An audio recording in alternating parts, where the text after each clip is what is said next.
सबसे पहली चीज़, बच्चा झूठ नहीं बोलता है, बच्चा झूठ बोलना सीखता है। तो अगर बच्चे को बचपन से ही सच बोलने की शक्ति दी जाए, तो शायद बच्चा कभी झूठ न बोले। हाँ, आगे जाकर बड़े होकर संग के प्रभाव में, दोस्तों के प्रभाव में, समाज के प्रभाव में फिर वो कभी झूठ बोल सकता है।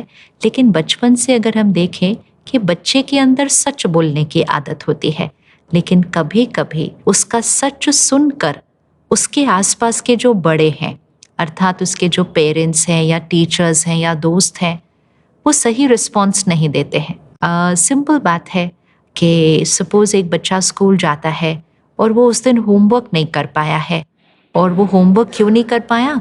अब उसके टीचर ने पूछ लिया, आपने होमवर्क क्यों नहीं किया? तो वो बच्चा अगर बोल दे कि मैम हम कल पिकनिक गए हुए थे, तो टीचर का रिस्पॉन्स कैसा होगा? लेकिन अगर वो बच्चा कह दे, मैम कल मेरी तबीयत ठीक नहीं थी, मेरे को ना बहुत बुखार था कल, इसलिए मैंने होमवर्क नहीं किया। तो अगर बच्चा झूठ बोल देता है, उसको टीचर से सहानुभूति मिलती है। लेकिन अगर वो सच बोल देता है, उसको डांट पड़ जाती है, उसको पनिशमेंट सज़ा भी मिल जाती है, तो फिर अगली बार वो बच्चा सच कैसे बोलेगा? कैसे बोलेगा? और ये तो बच्चे की छोटी सी बात है, लेकिन फिर उसी तरह से हम बड़े होते जाते हैं। हमारे सच को समाज स्वीकार नहीं करता है। वो या तो परेशान हो जाते हैं माता-पिता, टीचर कभी नाराज़ हो जाते हैं, दोस्त हमसे दूर हो जाते हैं। तो हमें लगता है समाज तो मेरे सच को स्वीकार नहीं करता है, लेकिन अगर मैं झूठ बोल दूँ, तो सारे बड़े खुश हैं। फिर मुझे सच पे चलना, सच बोलना मुश्किल लगता है और झूठ बोलना सहज लगता है। कौन डाँट खाए? किसको अच्छा लगता है कि उसके मम्मी-पापा उससे नाराज़ हो जाएँ, 2 दिन बात ही ना करें? और झूठ बोल दो कि हाँ, हाँ, मैं फ्रेंड के यहाँ पढ़ रहा था, जबकि पार्टी कर रहे थे, तो मम्मी-पापा खुश हैं। तो झूठ से जब मेरे आस-पास के लोग खुश रहे और सच से नाराज़ या परेशान रहे, तो फिर हम में से बहुतों के लिए झूठ एक जीवन को सहज तरह से जीने का तरीका बन गया। तो सच बोलने के लिए लोग तैयार होते हैं, ज़्यादा तैयारी करनी है सच सुनने के लिए, कि जब हम सच सुनते हैं, इवन अगर हमें वो सच अच्छा न लगे, सही न लगे, लेकिन मन की स्थिति को स्थिर रखना है और स्थिर रखकर सबसे पहले उस बच्चे के सच बोलने की प्रशंसा करनी है। आज चाहे वो बच्चा है, कल आपकी ऑर्गेनाइजेशन का आपका एक कलीग है या एम्प्लॉय है, किसी ने सच बोला है कि मैम मैं इसलिए कल ऑफिस नहीं आया क्योंकि मैं क्रिकेट मैच देखने गया हुआ था। मैम मैं इसलिए ऑफिस नहीं आया क्योंकि कल मैं एक दूसरी कंपनी में इंटरव्यू देने के लिए गया हुआ था। क्या हमारे पास ये सच सुनने की ताकत है?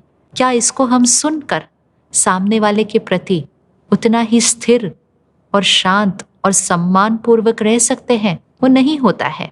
हमारे तो चेहरे पर ही बदलाव दिखाई देता है। इसलिए सामने वाला कहता है, मैम कल मेरी तबीयत ठीक नहीं थी, इसलिए मैं ऑफिस नहीं आया। ये बातें बहुत छोटी लग रही हैं इस समय, लेकिन ये छोटे छोटे झूठ ही तो झूठ बोलने के संस्कार को पक्का करते हैं। और धीरे धीरे ये झूठ बोलना हमारे जीवन के कई पहलुओं में आ जाता है। हम ऐसी वैसी हर बात के लिए, इतनी छोटी सी बात होती है, कई बार हम घर से देर से निकलते हैं, हमें 10 बजे कहीं पहुंचना होता है, अब 9:30 पौने 10 बज गए हैं, हम वहां तक नहीं पहुंचे हैं। सामने वाले का फोन आता है, आप कहाँ तक पहुंचे हैं? कहते हैं बस हम यहीं हैं, बस पहुंचे कि पहुंचे। सामने वाला कहता है कितनी देर में पहुंचेंगे? कहते हैं बस मैं तो बिल्कुल टाइम पर ही निकला था, रास्ते में ट्रैफिक जाम आ गया था, अब तो मैं बस 5 मिनट दूर ही हूँ। 15 मिनट के बाद सामने वाला फिर फोन करता है, क्या हुआ?